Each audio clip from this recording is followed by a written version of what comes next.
जय श्री राधे कृष्णा। लक्ष्मी नारायण भगवान की जय। प्रिय भक्तजनों, आज आप सुनेंगे सोमवार के पवित्र व्रत की कथा। तो सोमवार की व्रत कथा भक्तजनों को अवश्य सुननी चाहिए। इससे सुख समृद्धि की प्राप्ति होती है और भगवान शिव और माँ पार्वती की असीम कृपा भी प्राप्त होती है। बोलिए शिव पार्वती भगवान की जय। बहुत समय पहले वशकाल नामक गांव में बिंदुक नाम का एक ब्राह्मण रहता था। वह धर्मी, दुरात्मा और महापापी था। उसकी स्त्री बहुत सुंदर थी। उसका नाम चंचुला था। वह सदा उत्तम धर्म का पालन करती थी, परंतु बिंदुक वैश्यगामी था। इस तरह कुकर्म करते हुए बहुत समय व्यतीत हो गया।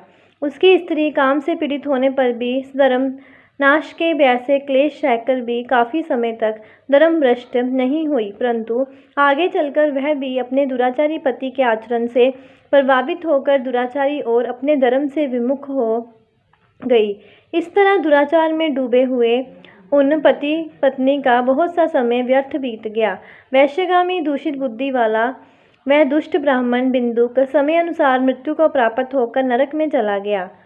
बहुत समय तक नरक के दुखों को भोगकर वह मूढ़ बुद्धि पापी विंध्य पर्वत पर भयंकर पिशाच हुआ।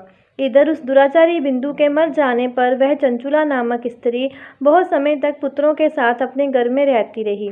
पति के मृत्यु के बाद वह भी अपने धर्म से गिरकर पर पुरुषों का संग करने लगी थी। सती विपत्ति में भी अपने धर्म का पालन करना नहीं छोड़ती। यही तो तप है। कठिन तो होता है, लेकिन इसका फल मीठा होता है। एक दिन देवयोग से किसी पुण्य पर्व के आने पर वह अपने भाई बंधुओं के साथ गोकर्ण क्षेत्र में गई।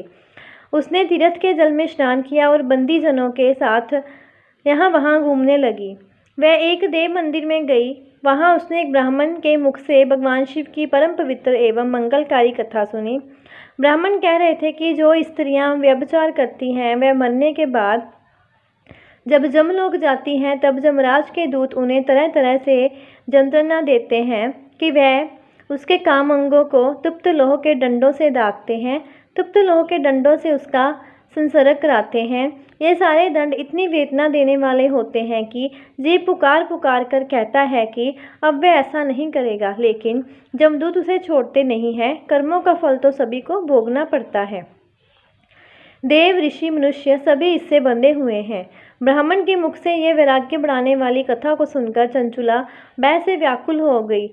कथा समाप्त होने पर सभी लोग वहाँ से चले गए। तब कथा जाने वाला ब्राह्मण देवता से चंचुला ने कहा, हे ब्राह्मण, धर्म को ना जानने के कारण मेरे द्वारा बहुत बड़ा दुराचार हुआ है। स्वामी, मेरे ऊपर कृपा कर मेरा उद्धार कीजिए। आपके प्रवचन को सुनकर मुझे इस संसार से वैराग्य हो गया है। मुझ मूढ़ चित्त वाली पापिनी को धिक्कार है। मैं निंदा के योग्य हूँ। मैं बुरे विषय में फंसकर अपने धर्म से विमुख हो गई थी। कौन मुझ जैसी कुमारक में मन लगाने वाली पापिन का साथ देगा? जब जमदूत मेरे गले में फंदा डालकर मुझे बांधकर ले जाएंगे और नरक में मेरे शरीर के टुकड़े करेंगे, तब मैं कैसे उन महायातनाओं को सहन कर पाऊंगी? मैं सब प्रकार से नष्ट हो गई हूँ, क्योंकि अभी तक मैं हर तरह से पाप में डूबी रही हूँ। हे ब्राह्मण, आप मेरे गुरु हैं, आप ही मेरे माता पिता हैं। मैं आपकी शरण में आई हूँ। मुझ अबला का अब आप उद्धार कीजिए। इस प्रकार विलाप करती हुई चंचुला ब्राह्मण देवता के चरणों में गिर पड़ी। तब ब्राह्मण ने उसे कृपापूर्वक उठाया और इस प्रकार कहा, नारी, तुम सौभाग्यशाली हो जो भगवान शंकर की कृपा से तुमने वैराग्यपूर्ण ये कथा सुनी है और कथा को सुनकर समय से अपनी गलती का एहसास कर लिया है। तुम डरो मत और भगवान शिव की शरण में जाओ। उनकी परम कृपा से तुम्हारे सभी पाप नष्ट हो जाएंगे। मैं तुम्हें भगवान शिव की कथा सहित वह मार्ग बताऊंगा जिसके द्वारा तुम्हें सुख देने वाली उत्तम गति प्राप्त होगी। शिव कथा सुनने से तुम्हारी बुद्धि शुद्ध हो गई है और तुम्हें पश्चाताप हुआ है तथा मन में वैराग्य उत्पन्न हुआ है। पश्चाताप ही पाप करने वाले पापियों के लिए सबसे बड़ा प्रायश्चित है। जो मनुष्य अपने कुकर्म के लिए प्रायश्चित नहीं करता, वह उत्तम गति प्राप्त नहीं करता, परंतु जिसे अपने कुकृत्य पर हार्दिक पश्चाताप होता है, वह अवश्य ही उत्तम गति का भागीदार होता है। इसमें कोई शक नहीं है। शुद्ध चित्त में ही भगवान शिव और माता पार्वती का वास होता है। वह शुद्ध आत्मा पुरुष सदा शिव के पद को प्राप्त होता है। इस कथा का श्रवण सभी मनुष्यों के लिए कल्याणकारी है, अतः इसकी आराधना और सेवा करनी चाहिए। हे ब्राह्मण पत्नी, तुम अन्य विषयों से अपना मन को हटाकर भगवान शंकर की इस परम पावन कथा को सुनो। इससे तुम्हारे चित्त की शुद्धि होगी और तुम्हें मोक्ष की प्राप्ति होगी। जो मनुष्य निर्मल हृदय से भगवान शिव के चरणों का चिंतन करता है, उसके एक ही जन्म में मुक्ति हो जाती है। यह कहकर वे ब्राह्मण चुप हो गए। उनका हृदय करुणा से भर गया। वे ध्यान में मगन हो गए। ब्राह्मण का ये उपदेश सुनकर चंचुला के नेत्रों में आनंद के आंसू छलक आए। वह हर्ष भरे हृदय से ब्राह्मण देवता के चरणों में गिर गई और हाथ जोड़कर बोली कि मैं कृतार्थ हो गई। हे ब्राह्मण, शिव भक्तों में श्रेष्ठ स्वामी, आप धन्य हैं। आप परमार्थदर्शी हैं और सदा परोपकार में लगे रहते हैं। साधुओं में नरक के समुद्र में गिर रही हूँ, कृपा करके मेरा उद्धार कीजिए। जिस पौराणिक और अमृत के समान कथा की बात आपने की है, उसे सुनकर ही मेरे मन में वैराग्य उत्पन्न हुआ। उस अमृतमयी कथा को सुनने के लिए मेरे मन में बड़ी श्रद्धा हो रही है। कृपया आप मुझे उसे सुनाइए। कथा सुनने की इच्छा मन में लिए हुए चंचुला उन ब्राह्मण देवता की सेवा में वहीं रहने लगी। उस गोकर्ण नामक महाक्षेत्र में उन ब्राह्मण देवता के मुख से चंचुला भगवान शिव की भक्ति, ज्ञान और वैराग्य बढ़ाने वाली और मुक्ति देने वाली परम उत्तम कथा सुनकर कृतार्थ हुई। उसका चित्त शुद्ध हो गया। वह अपने हृदय में शिव के सगुण रूप का चिंतन करने लगी। वह सदैव शिव सच्चिदानंद में स्वरूप का स्मरण करती थी। इसके बाद अपना समय पूर्ण होने पर चंचुला ने बिना किसी कष्ट के अपना शरीर त्याग दिया। उसे लेने के लिए एक दिव्य विमान वहां पहुंचा। यह विमान शोभा साधनाओं से सजा था और शिव गणों से सुशोभित था। चंचुला विमान से शिवपुरी पहुंची। उसके सारे पाप धुल गए। वह दिव्य रूप धारिणी दिव्यांगना हो गई थी। वह गौरांगी देवी मस्तक पर अर्धचंद्र का मुकुट और अन्य दिव्य आभूषण पहने शिवपुरी में पहुंची। वहां उसने सनातन देवता त्रिनेत्रधारी महादेव शिव को देखा। सभी देवता उनकी सेवा में भक्ति भाव से उपस्थित थे। उनकी अंग कांत करोड़ों सूर्यों के समान प्रकाशित हो रही थी। 5 मुख और हर मुख में 3-3 नेत्र थे। मस्तक पर अर्धचंद्र आकार मुकुट शोभमान्य था। कंठ में नील चिन्ह। उनके साथ में देवी गौरी विराजमान थी, जो विद्युत पुंज के समान प्रकाशित हो रही थी। महादेव जी की कांत कपूर के समान गौरी थी। उनके शरीर पर श्वेत वस्त्र थे तथा शरीर श्वेत बसम से युक्त था। इस प्रकार भगवान शिव के परम उज्ज्वल रूप के दर्शन कर चंचुला बहुत प्रसन्न हुई। उसने भगवान के बारंबार प्रणाम किया और हाथ छोड़कर प्रेम, आनंद और संतोष से युक्त होकर मृद भाव से खड़ी हो गई। उसके नेत्रों से आनंद के आंसुओं की धारा बहने लगी। भगवान शंकर और भगवती गौरी उमा ने करुणा के साथ सौम्य दृष्टि से देखकर चंचुला को अपने पास बुलाया। गौरी उमा ने उसे प्रेम पूर्वक अपनी सखी बना लिया। चंचुला सुखपूर्वक भगवान शिव के धाम में उमा देवी के सखी के रूप में निवास करने लगी। एक दिन चंचुला आनंद में मगन उमा देवी के पास गई और दोनों हाथ जोड़कर उनकी स्तुति को करने लगी। हे गिरिराज, नंदिनी स्कंद माता उमा, आप सभी मनुष्य एवं देवताओं द्वारा पूजित तथा समस्त सुखों को देने वाली हूँ। आप शंभु प्रिया हो, आप ही सगुणा और निर्गुणा हो। हे सच्चिदानंद स्वरूपा, आप ही प्रकृति की पोषक हैं। माता, आप ही संसार की सृष्टि, पालन और संहार करने वाली हैं। इस प्रकार स्थगित प्राप्त चंचुला देवी की स्तुति कर शांत हो गई और उसकी आंखों में प्रेम के आंसू उमड़ आए। तब शंकर प्रिया भक्त वत्सला उमा देवी ने बड़े प्रेम से चंचुला को चुप कराते हुए कहा कि सखी चंचुला, मैं तुम्हारी स्तुति से प्रसन्न हूँ। बोलो, क्या वर मांगती हो? तब चंचुला बोली, हे गिरिराज कुमारी, मेरे पति बिंदुक इस समय कहाँ हैं? उनकी स्थिति कैसी है, मुझे बताइए और कुछ उपाय कीजिए ताकि हम फिर से मिल सकें। हे महादेवी, मेरे पति एक शूद्र जाति वैश्य के प्रति आसक्त थे और पाप में ही डूबे रहते थे। गिरिजा बोली, बेटी, तुम्हारा पति बिंदुक पापी था। उसका अंत बड़ा भयानक हुआ। वैश्य का उपभोग करने के कारण वह मूर्ख नरक में अनेक वर्षों तक अनेक प्रकार के दुख भोग कर अवशेष पाप को भोगने के लिए विंध्य पर्वत पर पिशाच की जोनी में रह रहा है। और वह दुष्ट वही वायु पीकर रहता है और सब प्रकार के कष्ट सहता है। गौरी देवी की ये बात सुनकर चंचुला अत्यंत दुखी हो गई। फिर मन को किसी तरह स्थिर करती हुई दुखी हृदय से माँ गौरी से उसने एक बार फिर पूछा, हे महादेवी, मुझ पर कृपा कीजिए और मेरे पापी पति का आप उद्धार कीजिए।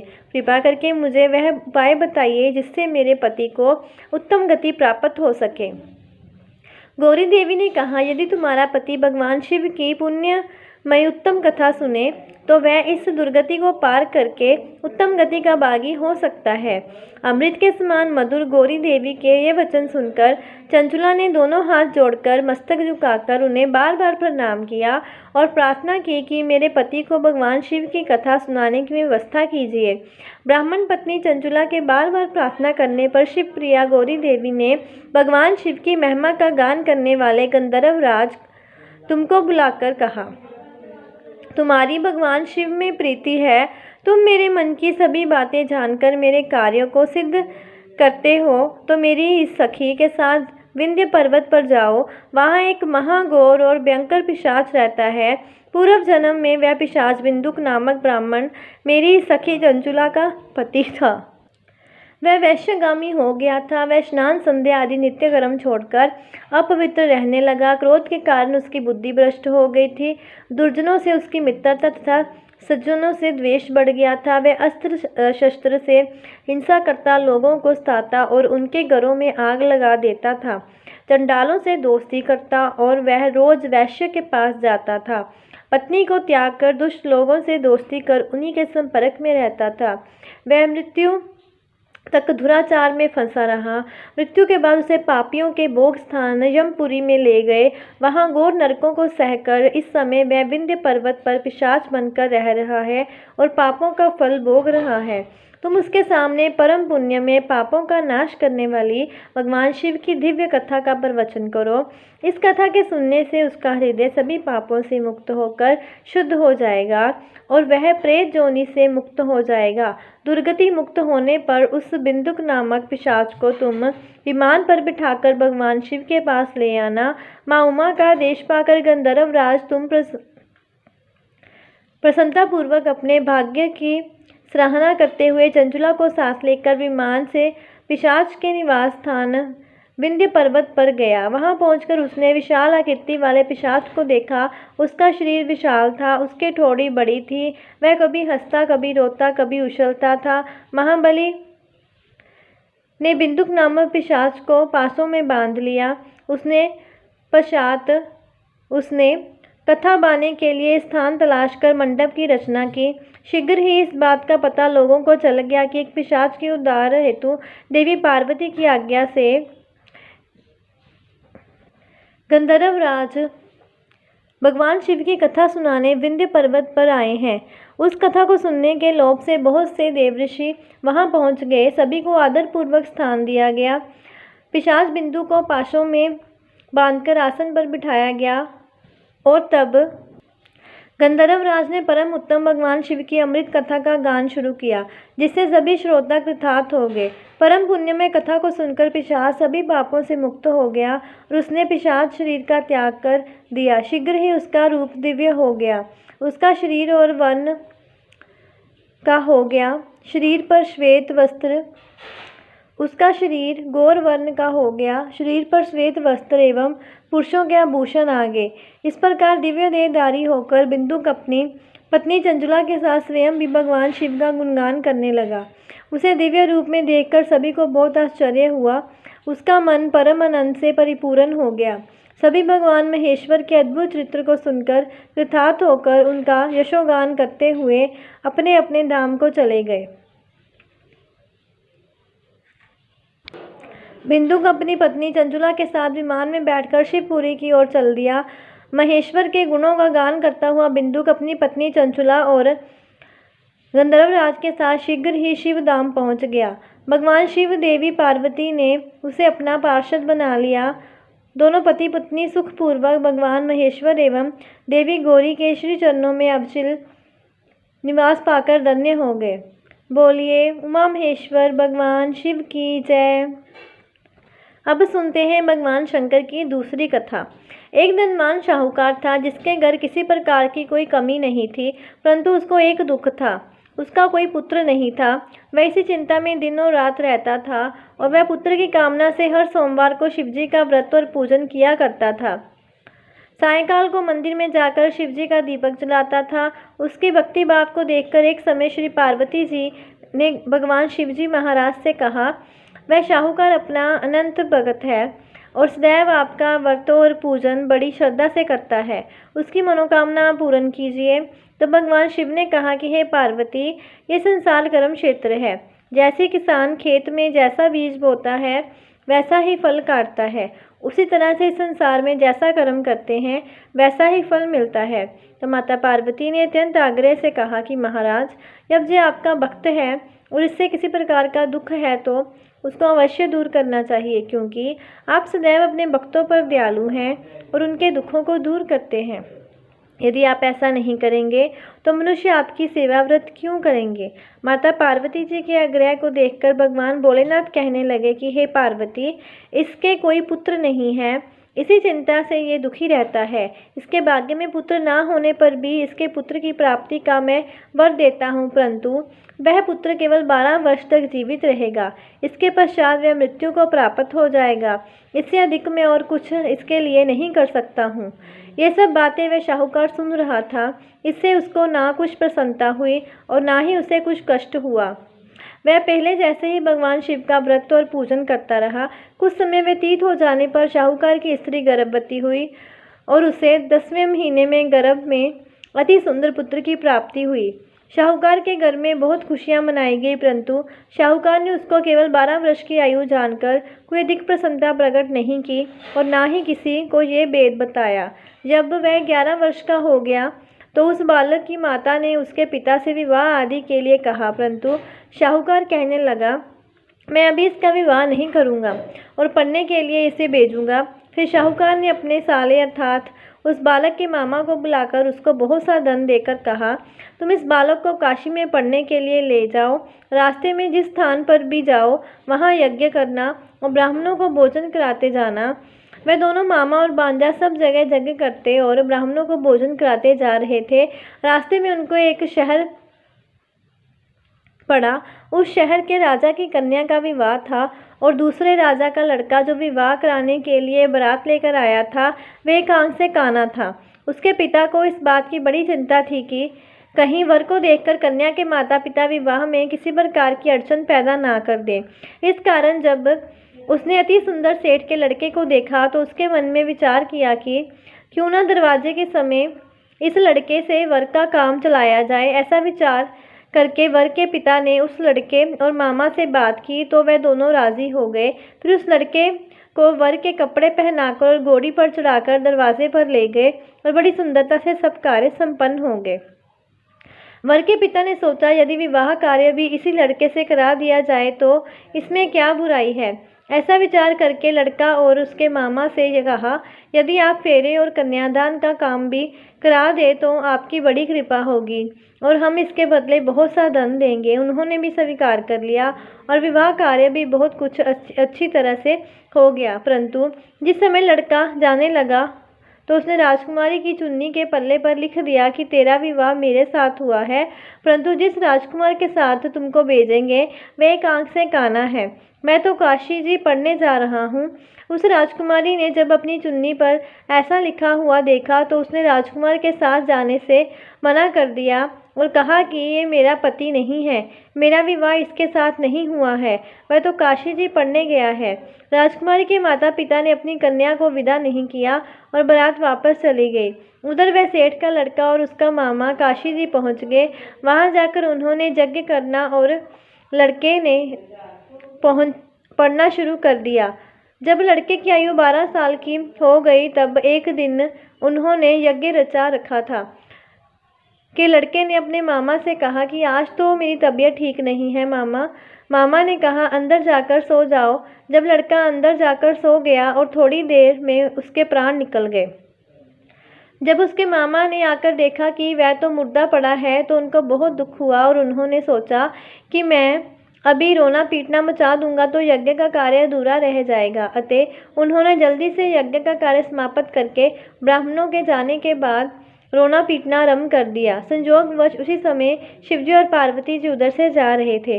पार्वती जी कहने लगे कि महादेव, कोई दुखियारा रो रहा है, इसके कष्टों को आप दूर करो। तब भगवान शिव बोले, इसकी आयु इतनी ही थी, सो ये भोग चुका है।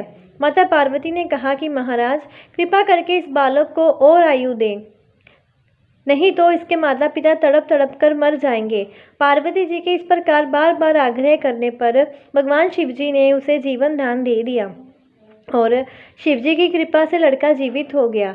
शिवजी और पार्वती जी कैलाश पर्वत पर चले गए और तब इस प्रकार यज्ञ करते हुए लड़का और उसके मामा अपने घर की ओर चल पड़े।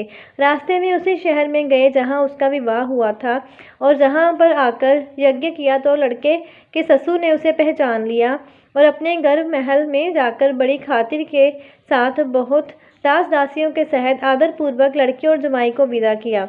जब वह अपने शहर के निकट आए तो मामा ने कहा, मैं पहले तुम्हारे घर जाकर सबको खबर करता हूँ। उस समय लड़के के माता पिता अपने घर की छत पर बैठे हुए थे और उन्होंने ये प्रण कर रखा था कि यदि हमारा पुत्र सकुशल घर आएगा तो राजी खुशी नीचे उतर कर आ जाएंगे, नहीं तो छत से गिरकर अपने प्राण खो देंगे। इतने में उस लड़के के मामा ने जाकर यह समाचार दिया कि आपका पुत्र आ गया है, परंतु उनको विश्वास नहीं हुआ।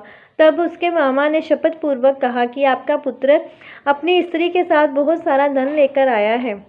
तो सेठ ने आनंद के साथ उसका स्वागत किया और बड़ी प्रसन्नता से रहने लगे। इस प्रकार जो भी व्यक्ति सोमवार का व्रत करता है अथवा इस कथा को पढ़ता या सुनता है, भगवान भोलेनाथ उसके सभी दुखों को दूर करके उसकी समस्त मनोकामनाओं को पूर्ण करते हैं। बड़ी ही श्रद्धा और भक्ति के साथ अब आप सुनिए सोमवार के व्रत की दूसरी कथा। एक बार की बात है, माता पार्वती शिवजी को पति के रूप में प्राप्त करने के लिए घोर तप कर रही थी। उनके तप को देखकर देवताओं ने शिवजी से देवी की मनोकामना को पूर्ण करने की प्रार्थना की। शिवजी ने पार्वती जी की परीक्षा लेने के लिए शपथ ऋषियों को भेजा। शपथ ऋषियों ने शिवजी के सैकड़ों अवगुण गिनाए, पर पार्वती जी को महादेव जी के अलावा किसी और से विवाह मंजूर नहीं था। तब शंकर जी ने स्वयं पार्वती जी की परीक्षा लेने की ठानी। तब भगवान शंकर स्वयं प्रकट हुए और पार्वती जी को वरदान देकर अंतर्ध्यान हुए। इतने में पार्वती माता जहाँ तप कर रही थी वहीं पास में तालाब में मगरमच्छ ने एक लड़के को पकड़ लिया। लड़का जान बचाने के लिए चिल्लाने लगा। तब पार्वती जी ने उस बच्चे की चीख सुनी और द्रवित होकर वह तालाब पर पहुंची। वहां देखा कि मगरमच्छ लड़के को तालाब के अंदर खींच कर ले जा रहा है।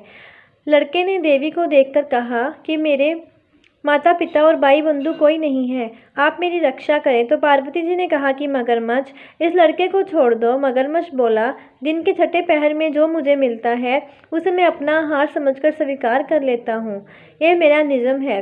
ब्रह्मदेव ने दिन के छठे पहर में इस लड़के को भेजा है तो मैं इसे क्यों छोड़ूं? पार्वती जी ने विनती की कि तुम इसे छोड़ दो, बदले में तुम्हें जो चाहिए वो मुझसे कहो। तो मगरमच्छ बोला, एक ही शर्त पर मैं इसे छोड़ूंगा। आपने तप करके महादेव जी से जो वरदान लिया है, यदि उस तप का फल मुझे दे दो तो मैं इसे छोड़ दूंगा। पार्वती जी तुरंत तैयार हो गई। उन्होंने कहा कि मैं अपने तप का फल तुम्हें देने को तैयार हूँ, लेकिन तुम इस बालक को छोड़ दो। मगरमच्छ ने समझाया, सोच लो देवी, जोश में आकर संकल्प मत करो। हजारों वर्षों तक जैसा तप किया है वैसा देवताओं के लिए भी संभव नहीं है। उसका सारा फल इस बालक के प्राणों के बदले चला जाएगा।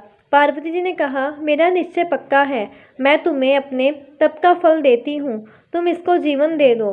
मगरमच्छ ने पार्वती जी से तप दान करने का संकल्प करवाया। तप का दान होते ही मगरमच्छ का देह तेजी से चमकने लगा और वह बोला, हे पार्वती, ये देखो तप के प्रभाव से मैं तेजस्वी बन गया हूँ। तुमने जीवन भर की पूंजी एक बच्चे के लिए व्यर्थ कर दी। चाहे तो अपनी भूल सुधारने का एक मौका और दे सकता हूँ। तब पार्वती जी ने कहा, हे ग्राहक, तब तो मैं पुण्य कर सकती हूँ, किंतु तुम इस लड़के को निगल जाते तो इसका जीवन वापस नहीं मिल सकता था। देखते ही देखते वह लड़का अदृश्य हो गया और मगरमच्छ भी लुप्त हो गया। पार्वती जी ने विचार किया, मैंने तप तो दान कर दिया है, अब पुण्य से तप आरंभ करूंगी। पार्वती जी ने फिर से तप करने का संकल्प किया। भगवान सदाशिव फिर से प्रकट होकर बोले, हे पार्वती, भला आप क्यों तप कर रही हो? तब पार्वती जी ने कहा, प्रभु, मैंने अपने तप का फल दान कर दिया है। आपको पति रूप में पाने के संकल्प के लिए मैं फिर से वैसा ही घोर तप करके आपको प्रसन्न करूंगी। तो महादेव जी बोले, मगरमच्छ और लड़के दोनों रूपों में मैं ही था। तुम्हारा चित्त प्राणी मात्र में अपने सुख दुख का अनुभव करता है या नहीं, इसकी परीक्षा लेने के लिए मैंने ही ये लीला रची थी। अनेकों रूपों में दिखने वाला मैं एक ही हूँ। मैं अनेक शरीरों से अलग निर्विकार हूँ। तुमने अपना तप मुझे दे दिया है, इसलिए अब और तप करने की कोई आवश्यकता नहीं है। देवी ने महादेव जी को प्रणाम कर प्रसन्न मन से विदा किया। प्रेम से बोलिए भगवान शंकर और माता पार्वती जी की जय। अब सुनते हैं व्रत की तीसरी कथा। एक बार नारद जी ने भोलेनाथ जी की स्तुति करके पूछा कि प्रभु, आपको प्रसन्न करने के लिए सबसे उत्तम और सुलभ साधन क्या है? हे त्रिलोकनाथ, आप तो निर्विकार और निष्काम हैं। आप सहज ही प्रसन्न हो जाते हैं। फिर भी मेरे जानने की इच्छा है कि आपको क्या प्रिय है। तब शिवजी बोले, नारद जी, वैसे तो मुझे भक्त के बाप सबसे प्रिय हैं, फिर भी आपने पूछा है तो मैं बताता हूँ। मुझे जल के साथ साथ बिल्व पत्र बहुत प्रिय हैं। जो अखंड बिल्व पत्र मुझे श्रद्धा से अर्पित करते हैं, मैं उन्हें अपने लोक में स्थान देता हूँ। नारद जी भगवान शंकर और माता पार्वती की वंदना करके अपने लोक को चल गए। उनके जाने के पश्चात पार्वती ने शिवजी से पूछा कि प्रभु, मेरी ये जानने की बड़ी तीव्र इच्छा हो रही है कि आपको बेलपत्र इतने प्रिय क्यों हैं। कृपा करके मेरी जिज्ञासा को शांत कीजिए। तब शिवजी बोले, हे शिव, बिल्व के पत्ते मेरी जटा के समान हैं। उसका त्रिपथ यानी 3 पत्ते ऋग्वेद, यजुर्वेद और सामवेद हैं। शाखाएं समस्त शस्त्र का स्वरूप है। बिल्व वृक्ष को आप पृथ्वी का कलवृक्ष समझे, जो ब्रह्मा, विष्णु और शिव स्वरूप हैं। हे पार्वती, स्वयं महालक्ष्मी जी ने शैल पर्वत पर बिल्व वृक्ष रूप में जन्म लिया था। इस कारण भी बेल का वृक्ष मेरे लिए अति प्रिय है। महालक्ष्मी जी ने बिल्व का रूप धरा। यह सुनकर पार्वती जी कौतूहल में पड़ गई और पार्वती जी कौतूहल से उपजी जिज्ञासा को रोक न पाई। उन्होंने पूछा, देवी लक्ष्मी ने आखिर बिल्व वृक्ष का रूप क्यों लिया? आप यह कथा विस्तार से कहें। तब भोलेनाथ ने देवी पार्वती जी को कथा सुनाना आरंभ किया। हे देवी, सतयुग में ज्योति रूप में मेरे अंश का रमेश्वर लिंग था। ब्रह्मा आदि देवों ने उसका विधिवत पूजन अर्चन किया था। इसका परिणाम ये हुआ कि मेरे अनुग्रह से वाणी देवी सबकी प्रिय हो गई। मैं भगवान शिव को सतत प्रिय हो गई। मेरे प्रभाव से भगवान केशव के मन में वाग देवी के लिए जितनी प्रीति उत्पन्न हुई, वह स्वयं लक्ष्मी जी को नहीं, बाई लक्ष्मी देवी का ही श्री हरि के प्रति मन में कुछ दुराव पैदा हो गया। वह चिंतित और रुष्ट होकर चुपचाप परम उत्तम श्री शैल पर्वत पर चली गई। वहाँ उन्होंने तप करने का निश्चय किया और उत्तम स्थान का चयन करने लगी। महालक्ष्मी ने उत्तम स्थान का निश्चय करके मेरे लिंग विग्रह की उग्र तपस्या प्रारंभ की। उनकी तपस्या कठोरतम होती जा रही थी। हे परमेश्वरी, कुछ समय के बाद महालक्ष्मी जी ने मेरे लिंग विग्रह से थोड़ा ऊर्ध्व में एक वृक्ष का रूप धारण कर लिया। अपने पत्तों और पुष्प द्वारा निरंतर मेरा पूजन करने लगी। इस तरह महालक्ष्मी जी ने लाखों वर्षों तक गौर आराधना की। अंततः उन्हें मेरा अनुग्रह प्राप्त हुआ। मैं वहां प्रकट हुआ और देवी से इस गौर तप की आकांक्षा पूछकर वर देने को तैयार हुआ। महालक्ष्मी जी ने मांगा कि श्री हरि के हृदय में मेरे भाव से वाग देवी के लिए जो स्नेह हुआ है वह समाप्त हो जाए। तब शिवजी बोले, मैंने महालक्ष्मी जी को समझाया, श्री हरि के हृदय में आपके अतिरिक्त किसी और के लिए कोई प्रेम नहीं है। वाग देवी के प्रति उनका प्रेम नहीं अपितु श्रद्धा है। यह सुनकर लक्ष्मी जी प्रसन्न हो गई और पुण्य श्री विष्णु के हृदय में स्थित होकर निरंतर उनके साथ विहार करने लगी। हे पार्वती, महालक्ष्मी के हृदय का एक बड़ा विकार इस प्रकार दूर हो गया। इस कारण हरिप्रिया उसी वृक्ष रूप में सर्वदा अतिशय भक्ति से भरकर यत्नपूर्वक मेरी पूजा करने लगी। हे पार्वती, इसी कारण विषव का वृक्ष, उसके पत्ते, फल, फूल आदि मुझे बहुत प्रिय हैं। मैं निर्जन स्थान में बिल्व वृक्ष का आश्रय लेकर रहता हूँ। बेल वृक्ष को सदा सर्व तीर्थ में एवं सर्व देव में मानना चाहिए। बिल्व पत्र, बिल्व फूल, बिल्व वृक्ष अथवा बिल्व काष्ठ के चंदन से जो मेरा पूजन करता है वह भक्त मेरा अति प्रिय है। बिल्व वृक्ष को शिव के समान ही समझो, वह मेरा शरीर है। जो बिल्व पर चंदन से मेरा नाम अंकित करके मुझे अर्पण करता है, मैं उसे सभी पापों से मुक्त करके अपने लोक में स्थान देता हूँ। बोलिए महादेव की जय।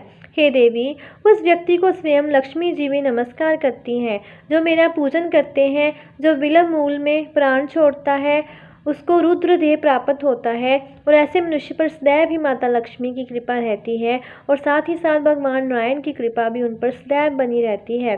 प्रेम से बोलिए भगवान शिव और माता पार्वती की जय। बोलिए शिव भगवान की जय, पार्वती मैया की जय। अब सुनती हैं भोलेनाथ जी की आरती। ओम जय शिव ओंकारा, स्वामी जय शिव ओंकारा। ब्रह्मा विष्णु सदा शिव अर्धांगी धारा। ओम जय शिव ओंकारा। एकानन चतुरानन पंचानन राजे, स्वामी पंचानन राजे। हंसासन गरुड़ासन वृषवाहन साजे। ओम जय शिव ओंकारा। दो भुज चार चतुर्भुज, दस भुज सोहे, स्वामी दस भुज सोहे। त्रिगुण रूप निरखता, त्रिभुवन जन मोहे। ओम जय शिव ओंकारा। अक्षमाला वनमाला रुंडमाला धारी, स्वामी रुंडमाला धारी। चंदन मृग मद सोहे, भाले शशिधारी। ओम जय शिव ओंकारा।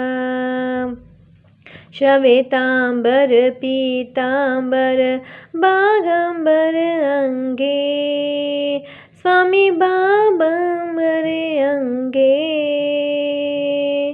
सनकादिक गरुरादिक भूतादिक संगे।